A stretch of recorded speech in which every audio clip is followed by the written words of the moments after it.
The Galactic Council expelled humanity in a single vote. And within 2 weeks, the entire galaxy realized it wasn't the humans who needed the Federation. It was the Federation that needed humans. My name is Kelrix Vorn, and I have been an observer for the Galactic Council for 73 cycles. I have watched empires rise, fall, negotiate, backstab, and occasionally, very occasionally, do something monumentally stupid. Today was going to be special. I could feel it in my secondary spine. The council chamber buzzed with that particular energy that only comes before a truly terrible decision. You know the feeling, that moment right before someone does something irreversible and everyone in the room knows it, but nobody wants to be the one to stop it. Yeah. That energy. The motion is on the floor, announced High Chancellor Thren, his voice booming through the crystalline acoustics of the chamber, to expel the human delegation and remove Earth from the Galactic Federation. Effective immediately. I leaned back in my observation pod, notepad ready. This was going to be one for the archives. The kind of historical moment that future students would read about and think, wow, our ancestors were idiots. The humans had been part of the Federation for barely 2 decades, 20 years, a cosmic blink, and in that time they had managed to annoy, frustrate, and generally perplex almost every major species in the galaxy. Not through malice, mind you, mostly through enthusiasm. Humans had this unfortunate habit of solving problems that other species had decided were, well, traditional. They looked at our carefully balanced system of bureaucratic inefficiency and said, hey, what if we just, fixed this? Imagine how well that went over. The Torvan representative raised 3 of his 4 arms. The humans have repeatedly disregarded protocol. They have bypassed established channels. They have, and I quote, made things weird. Several species murmured in agreement. The humans had indeed made things weird. Last month alone they had introduced something called pizza to a species that had never encountered bread, cheese, or the concept of circular food. The resulting cultural upheaval nearly caused a civil war. They do not respect our traditions, added Ambassador Quilnax, her scales shimmering with indignation. They question everything. They want to know why we do things certain ways. They have this infuriating phrase, if it ain't broke, don't fix it, and then they immediately ignore it. I wrote that down. The irony was delicious. The Krell delegate, a massive creature that looked like someone had given sentience to a boulder, rumbled forward. They are too aggressive, too curious, too human. He said the word like it was a diagnosis. They look at space and see possibility. They look at danger and see adventure. They are frankly exhausting. More murmurs, more nodding of various appendages. I noticed the Valorian contingent stayed quiet, which was interesting. The Valorians had been working closely with humans on several projects. Medical research, agricultural development, things that actually, helped people, but they said nothing now. Politics. Always politics. All in favor of expulsion. Arms, tentacles, pseudopods, and various other limbs rose across the chamber. I counted quickly. 73%. Well above the required majority. The motion would pass. Any opposed? 12 species. The Valorians. Obviously, a handful of smaller delegations who had benefited from human trade agreements, and surprisingly, the Zinthars, who generally voted against everything on principle. The motion passes, Thren declared, his voice carrying a weight that suggested even he thought this might be a mistake. The human delegation will vacate all Federation facilities within 10 standard cycles. Earth's membership is hereby revoked. The chamber erupted. Some species cheered. Others looked uncomfortable. The Torvan delegation started a celebratory dance that involved far too many limbs moving in far too many directions. And the humans. Ambassador Rebecca Frost stood slowly. She was tall for a human, with silver hair pulled back severely, and eyes that had seen more negotiations than most species had seen stars. She had been quiet during the entire proceeding. Hadn't argued. Hadn't pleaded. Hadn't done any of the things expelled species usually did. She walked to the center platform, her shoes making soft clicking sounds that somehow cut through the noise. The chamber fell silent. Everyone wanted to hear this. The desperate plea for reconsideration.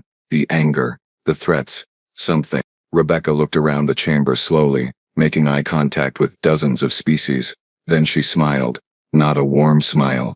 Not a friendly smile. The kind of smile that made my secondary spine tingle again. Understood, she said simply. We'll be gone in 5 cycles. Not 10. We wouldn't want to overstay our welcome. She turned and walked out. Just like that. No speech. No drama. No begging. The chamber sat in confused silence. That was unexpected, Thren said finally. I wrote in my notes. Humans accepted expulsion with zero resistance. Either they have a plan, or they are better at hiding emotions than we thought. Neither option is comforting. The Torvin delegate laughed nervously. Well, that was easier than expected. They must have realized they needed us more than we needed them. I looked at my notes again. 73 cycles of observation had taught me something valuable. When humans make something easy for you, start worrying. When they agree with you immediately, start panicking. And when they smile like that, run. But nobody was running. They were celebrating, congratulating each other on removing the problematic species, planning how they would restructure without human interference. I closed my notepad and left the chamber quietly. I had a feeling I would need to start a new volume soon. This story was just beginning, and it was going to get very, very interesting. Somewhere in the station I could hear humans humming while they packed. They sounded cheerful. That was the most terrifying thing I had heard all day. The humans started packing on day 1, not day 2, not after a period of mourning or reflection, or angry protest. Day 1, hour 1, actually. I watched from my observation deck as human staff began systematically emptying their quarters, their offices, their labs, everything. They were whistling, actual whistling, like they had just been given good news instead of being kicked out of the largest political body in known space. Should they not be more upset? Asked my assistant, a young Quellam named Tisk who had recently joined the observation corps. His eye stalks twisted in confusion as we watched a human engineer hum something called a show tune, while disconnecting a power relay. You would think so, I muttered, making notes. You would absolutely think so. By day 2, the human quarter of Federation Station 7 was empty, completely empty. They had removed everything. Furniture, equipment, plants, even the weird coffee machine that nobody else understood but that somehow kept the entire administrative wing running during late-night sessions. They had packed it all into cargo ships, and vanished. Efficient, Tisk observed. Terrifying, I corrected. By day 3 we started getting reports from other stations. The humans were withdrawing from everywhere simultaneously. Every Federation facility, every shared research station, every diplomatic outpost. It was coordinated plan. They had clearly prepared for this possibility long before the vote ever happened. That should have been our first warning sign. Station Commander Valrax called an emergency meeting on day 4. He was a Krell, built like a mountain, and I had never seen him look worried before. He looked worried now. The humans have withdrawn from the Church and Way station, he announced, his voice rumbling through the conference room. They have also pulled out of the Nexus Hub, the Outer Rim facilities, and this is where it gets strange. They have closed the Henderson route. Silence.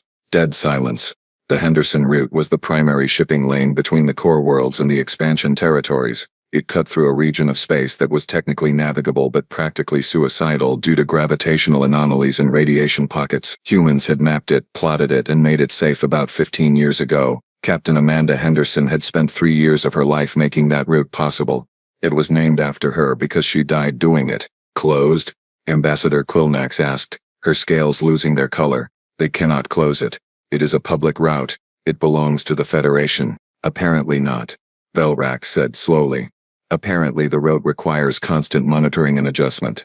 The humans had teams maintaining the navigation beacons, updating the stellar drift calculations, monitoring the radiation patterns. Without them, the road is, well, not safe. So we will assign other teams, the Torvin delegate said dismissively.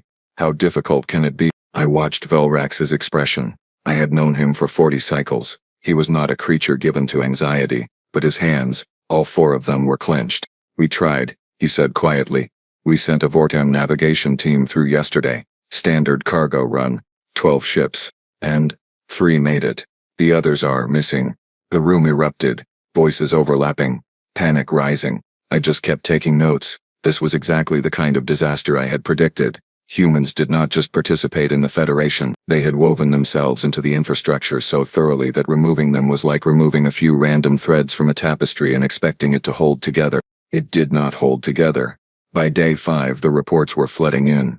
The medical station on Pallas Secundus had gone dark. Turns out, humans had designed the entire biological filtration system, and nobody else knew how to maintain it.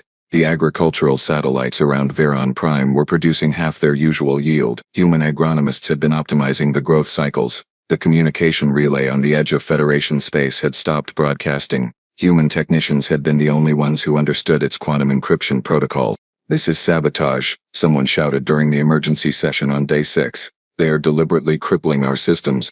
Ambassador Frost, who was still technically present until the end of the 5-day deadline, looked up from her data pad. She had been sitting quietly in the human section, which was now just her and 2 aides. The rest had already left. "Sabotage?" she repeated, her voice carrying that dangerous calm that I was learning to recognize. "We are removing our personnel and our proprietary technology as requested. You voted us out. We are leaving." "Did you expect us to leave behind gifts? You built those systems for the Federation." Quilnax protested. "No," Rebecca said flatly. "We built them while working with the Federation. We maintained them, we updated them, we spent countless hours and resources keeping everything running smoothly, and you just voted to expel us. So we are taking our work with us, all of it." "But the galaxy needs those systems," the Torvan delegate sputtered. Rebecca stood, gathering her things. "Then perhaps the galaxy should not have expelled the species providing them. Funny how that works." She walked out. Her aides followed. The chamber sat in stunned silence. Tisk turned to me, all 3 of his eye stalks drooping in dismay. "Kelrix, what have we done?" I looked at my notes. Pages and pages of infrastructure that was failing, systems going dark, routes closing. And this was only day 6. The humans had not even fully left yet. "We have made," I said slowly, "a catastrophic miscalculation."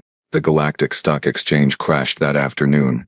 17 major corporations saw their values drop by 40% when it became clear that their supply chains depended on human-maintained routes. 4 planetary governments issued emergency declarations. 2 species that had been feuding for centuries suddenly found themselves united in panic.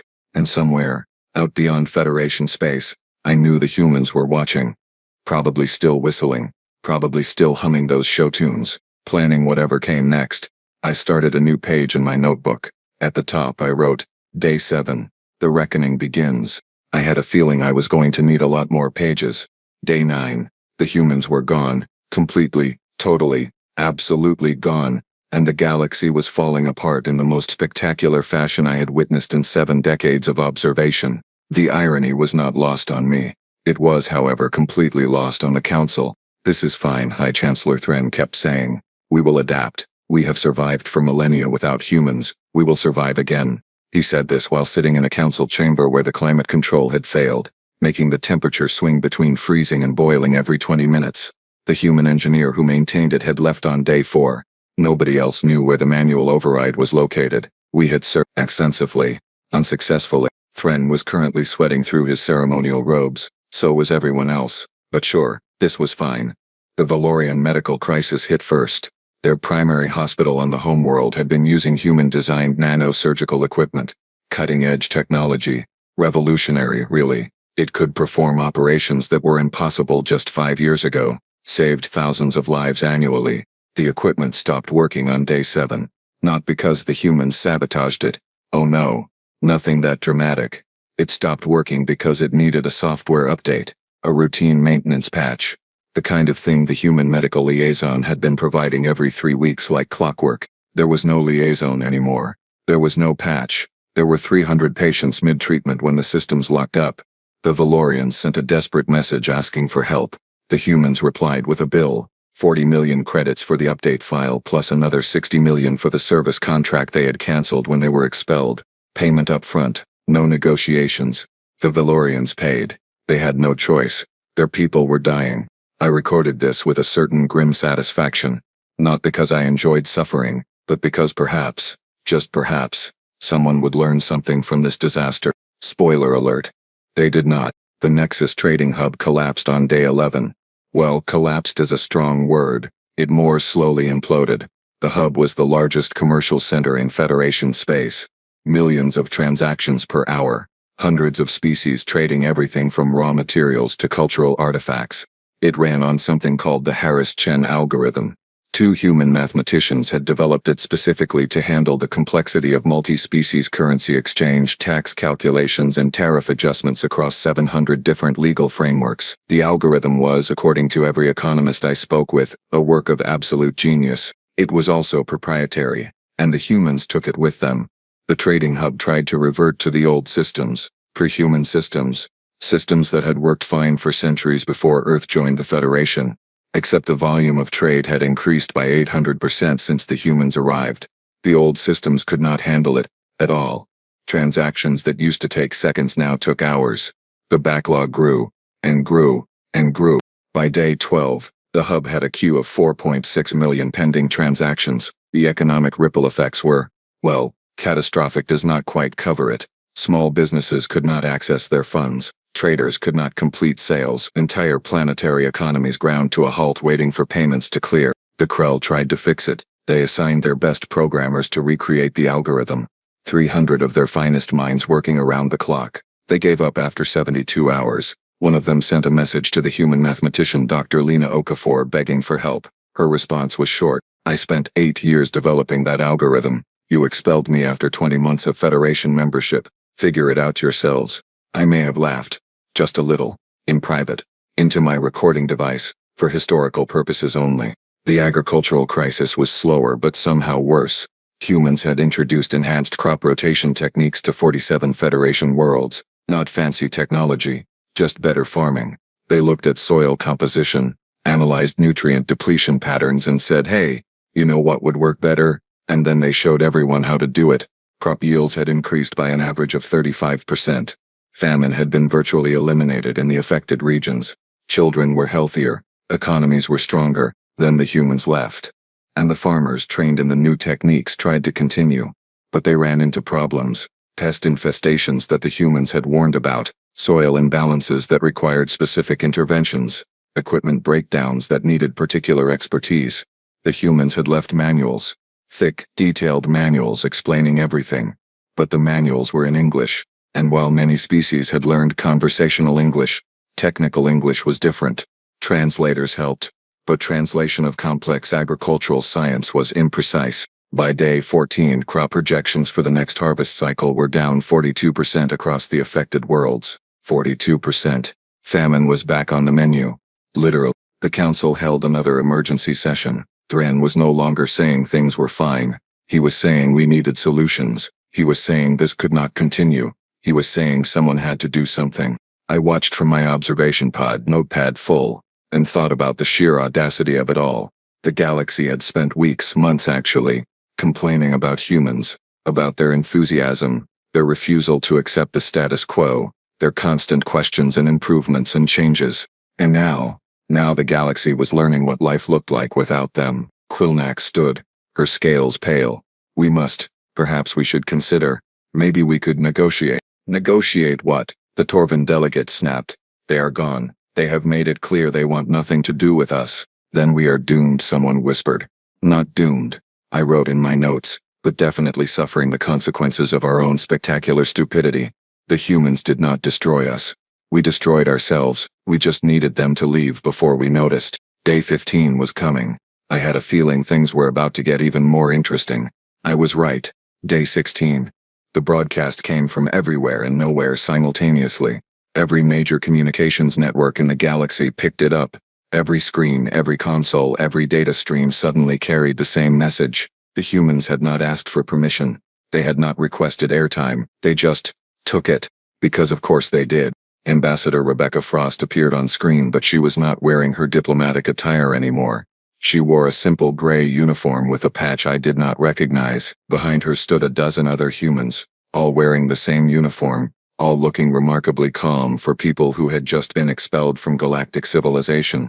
Greetings, Rebecca began, her voice carrying across billions of devices. For those who may have forgotten, my name is Rebecca Frost, former ambassador to the Galactic Federation. Former being the operative word. I leaned forward in my observation pod. This was it. The response.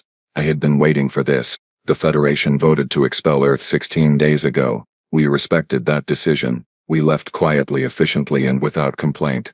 Some of you seemed surprised by the, shall we say, complications that followed. She smiled. That smile. We are not surprised. We knew exactly what would happen when we left because we built it. We maintained it. We kept it running while you argued about protocols and traditions and why things should stay exactly as they always have been.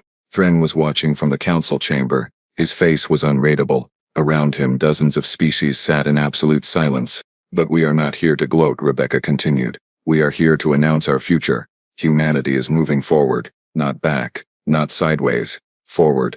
The screen behind her lit up with a star map. But it was not Federation space. It was the region beyond the outer territories. The zones marked as uninhabitable. Too much radiation. Too many gravitational anomalies. Too unstable for colonization. Except there were lights there now. Dozens of them. Hundreds. "Welcome to the Human Confederation," Rebecca said. "Over the past 5 years while we participated in the Federation, we were also preparing for this possibility. We built colonies in regions you deemed too dangerous. We established infrastructure in systems you ignored. We turned death worlds into home worlds, because that is what humans do." She pointed to one cluster of lights. The Kepler network. 15 colonies. Population 3.2 million and growing. Established in a binary star system that you said would fry any living creature. She shrugged. "We invented better shielding." Another cluster lit up. The Frontier Worlds. 23 settlements. They exist in a region with gravitational fluctuations that you claimed would tear apart any structure. We designed flexible habitats. They sway with the gravity waves. It is actually quite beautiful. Tisk, my assistant, stared at the map with all 3 eye stalks wide. "This is impossible. Those regions are not survivable." "Apparently they are," I murmured, writing frantically. "If you are stubborn enough." Rebecca was not finished. "We are also pleased to announce that the Human Confederation is open to allies. Real allies. Not members of a bloated bureaucracy that votes based on politics rather than principles. We are looking for species who value innovation over tradition, progress over comfort, partnership over domination." The screen changed again. This time it showed trade routes. New ones. Cutting through space in directions that avoided Federation territory entirely. They connected human colonies to wait. "Are those Valorian ships?" Tisk asked, pointing. They were. Valorian medical transports traveling along human routes. And not just Valorians. I spotted Zinthar cargo vessels, Quilon research ships, even a few independent traders from species I barely recognized. "Over the past week," Rebecca said, "we have received applications from 73 species interested in joining our confederation. Not the major powers, obviously.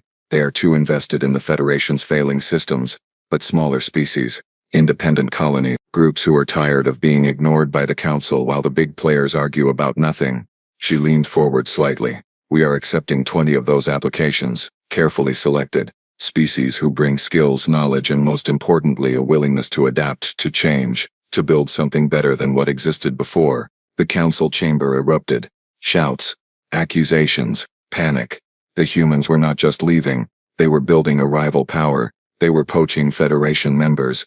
They were, and this seemed to be the worst crime of all, succeeding. "This is piracy," the Torvan delegate screamed. "This is theft. They are stealing our members. Our members who are choosing to leave," Velrak said quietly. The Krell commander had been silent for days, but now he spoke with a heaviness that silenced the room. "They are not being kidnapped. They are submitting applications. They are choosing the humans over us." On screen, Rebecca continued. "The Human Confederation operates on different principles than the Federation. We do not vote on every minor decision. We do not maintain traditions simply because they are old. We do not reject progress because it makes people uncomfortable. We solve problems. We build things. We move forward." She paused and her expression softened slightly. "For species currently in the Federation who are struggling with infrastructure failures, medical crises, or economic collapse, we are offering assistance. Not for free. We are not a charity, but for fair payment or in exchange for resources or through trade agreements we will help, because despite everything, we do not actually want to watch the galaxy burn." "How generous," Quilnax hissed. "How practical," I corrected, still writing. "They are turning a diplomatic disaster into an economic opportunity. Brilliant, really." The broadcast was ending. Rebecca stood. "The Human Confederation is here to stay. We are growing, we are building, and we are accepting applications from any species that wants to be part of something new, something better. Visit our communication hub for details. Application process is rigorous. We learned from watching the Federation. We will not make the same mistakes." The screen went dark. The Council chamber sat in stunned silence. Then, quietly, almost imperceptibly, several minor delegates stood and left. They did not announce their intentions. They did not make grand speeches. They just left. I recognized them. Species from the outer regions, groups who had been asking the Federation for help with various crises for months and getting nothing but bureaucratic delays. They were going to apply. I knew it. Everyone knew it.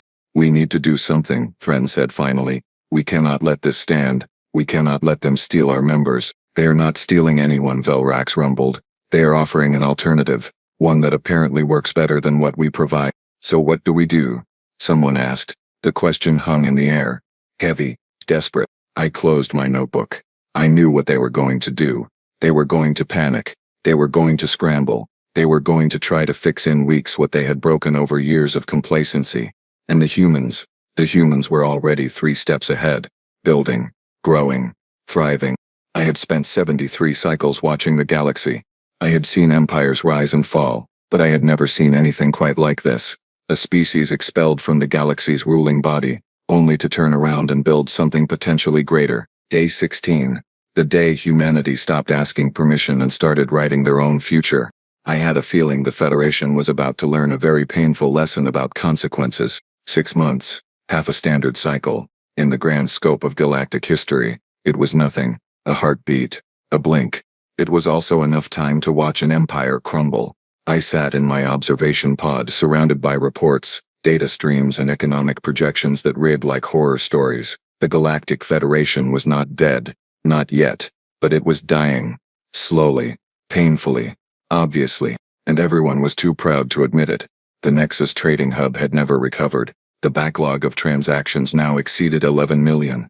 Several major trading companies had simply given up and moved their operations to human space. The Henderson route remained closed. 3 more attempts to navigate it without human guidance had resulted in 2 lost ships and 1 crew that had to be rescued after drifting for 17 days in a radiation field. The rescue team. Human Confederation volunteers. They charged the Federation 8 million credits for fuel and services. We paid. 41 Federation worlds were experiencing food shortages. Not famine yet, but the projections were clear. Next harvest cycle would be catastrophic. The humans had offered to send agricultural advisors, for a fee of course. 15 worlds had accepted, 26 had refused out of pride. Pride does not fill empty stomachs. Those 26 worlds would learn that soon enough. The medical crisis on Valoria had spread. 7 other major hospitals across Federation space were facing equipment failures. The humans had the replacement parts, the software updates, the expertise to fix everything. They had made that very clear. They had also made their prices very clear. Some species paid, others tried to reverse engineer human technology. The Torvin had spent 4 months and 30 million credits attempting to recreate a single nanosurgical device. They had failed, spectacularly. Their prototype had dissolved a test dummy into component molecules. The test dummy had been expensive. The embarrassment had been priceless. I had laughed, alone in my pod, for several minutes. It had been unprofessional. It had also been deeply satisfying. Meanwhile, the Human Confederation had grown. Exponentially. They now had 68 member species, not 68 applicants. 68 accepted members. Because the humans, unlike the Federation, actually rejected applications, frequently. The Korthan Empire had applied 6 weeks ago.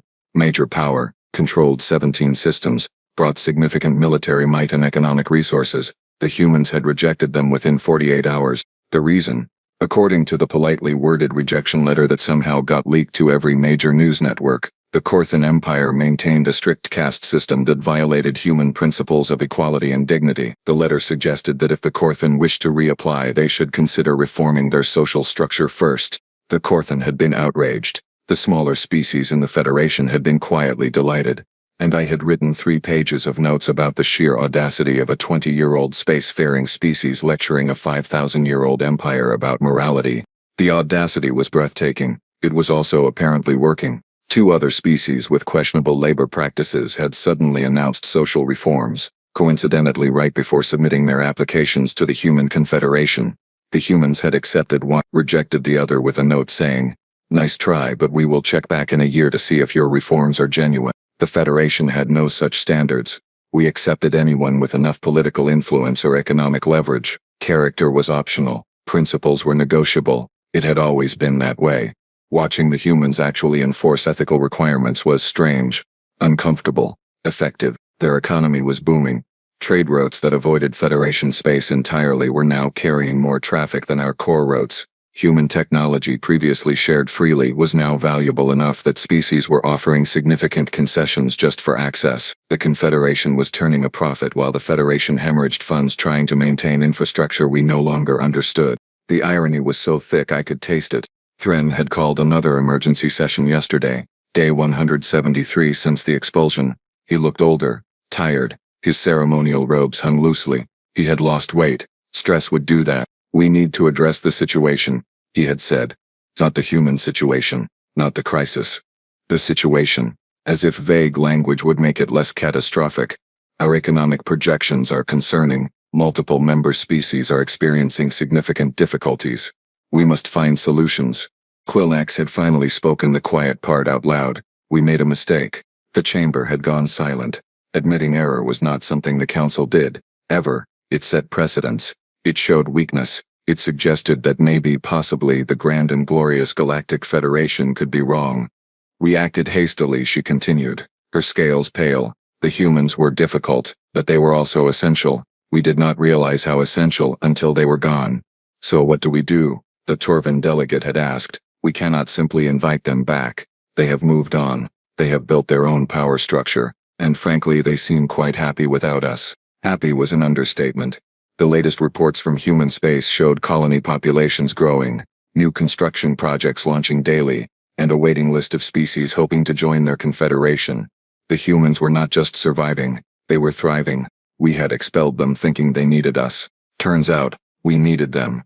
The supreme joke of the millennium. Future historians would write about this for generations. The day the Galactic Federation voted to expel the one species holding their entire infrastructure together. The day we cut off our own limbs and wondered why we could not walk. I would have found it hilarious if I was not living through the collapse. My console beeped. Incoming message. Priority routing. I opened it, expecting another crisis report, another system failure, another desperate plea for help that nobody could provide. Instead, it was from the Human Confederation, addressed to me personally, to Kelrix Vorn, observer. I opened it with hands that trembled slightly. The message was simple, professional, devastating. Mr. Vorn, your work as an observer for the Galactic Council has not gone unnoticed. Your reports have been thorough, honest and remarkably prescient. You predicted this outcome. You documented the Federation's failures with clarity and precision. The Human Confederation is currently accepting applications for our new Historical Documentation Bureau. We believe your skills would be valuable. If interested, please find the application process attached. Note that our standards are high. We reject approximately 80% of applicants, but we thought you should have the opportunity. Regards, Director of Human Confederation Administrative Services. I stared at the message for a long time.